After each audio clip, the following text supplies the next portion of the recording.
Hello everybody, welcome to the channel. I've got kind of a smaller side project today. I'm going to be building a Caterpillar special service tool for some of these restorations that I've been doing. It's the 9B2029 fuel injector wrench that was found in a lot of the tool kits on the earlier model Caterpillars that required them. But for some reason, these wrenches are relatively rare nowadays. They do come up for sale from time to time on eBay and the various forums, but they usually sell for a lot more money than what I'm willing to spend. So to give you an idea what it is, it's for the 1 3/4 hold down nuts that are at the bases of the fuel injectors on, like this is a D3400 3 3/4 bore engine out of an earlier Caterpillar D2. That wrench was also used on the 4 1/4 bore injectors that were found on the D4400 4-cylinder engine from the early D4s, and also the D4600 4 1/4 bore 6-cylinder engines on the earlier D6s. And the materials list for this project is pretty straightforward. You just need a 12-point 1 3/4 socket. I got this one at a swap meet for $1, and also a chunk of heavy walled pipe that is a relatively close match to the outside diameter of the socket.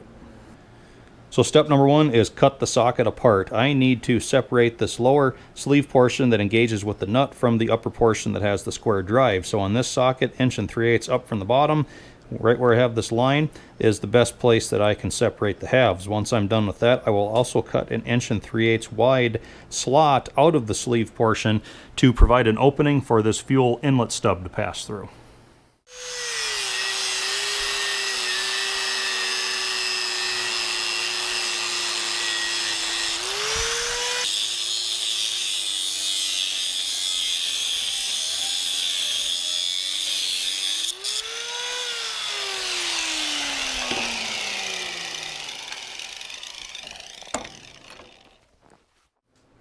So now that I've got the lower sleeve portion cut out, I'm going to test it on the injector nut. But a little tip here, I'm not going to utilize the old base of the socket because of this tapered lead-in chamfer. These hold-down nuts are so shallow to begin with. I'm actually going to use the side that I cut off because it's squared off better on the bottom, and I can get a better purchase on that nut. And with that 1 3/8 opening, I can get a grip on that nut regardless of where this fuel inlet stub is. So wherever that ends up, it's guaranteed to fit. Now I need to take the heavy walled pipe and cut it off so that it will be just above the top of that injector. This is going to make up basically the body of the socket right here.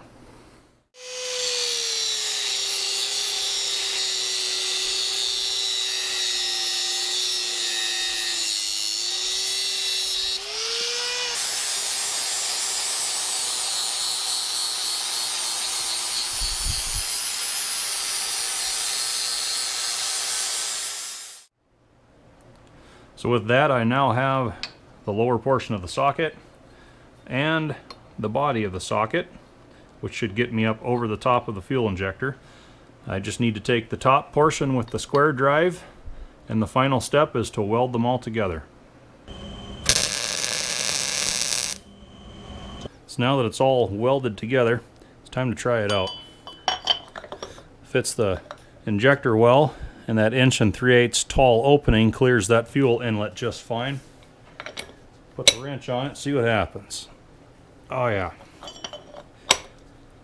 And also that 1 3/8 wide opening gives you plenty of room to readjust and get another grip on the next flat of that nut. Very good. Well, it's not the nicest looking tool I have, but it'll do the job. The main difference between the factory original and mine, other than the factory original was not welded together from 3 different pieces of material, was that instead of having a square drive on the top, the original ones had 2 sets of holes where you could stick a bar through and then turn on it that way. But this one with the 3/4 drive is going to do just fine. And you know, I've been meaning to do this little project for probably about a good 10 years now, if not more. And you know, really the best part of the deal now is being that I just finally bit the bullet and made that thing. I'm gonna go on eBay tonight and find one with a buy it now of like $3 and free shipping. So, you know, I guess there's that. What are you gonna do?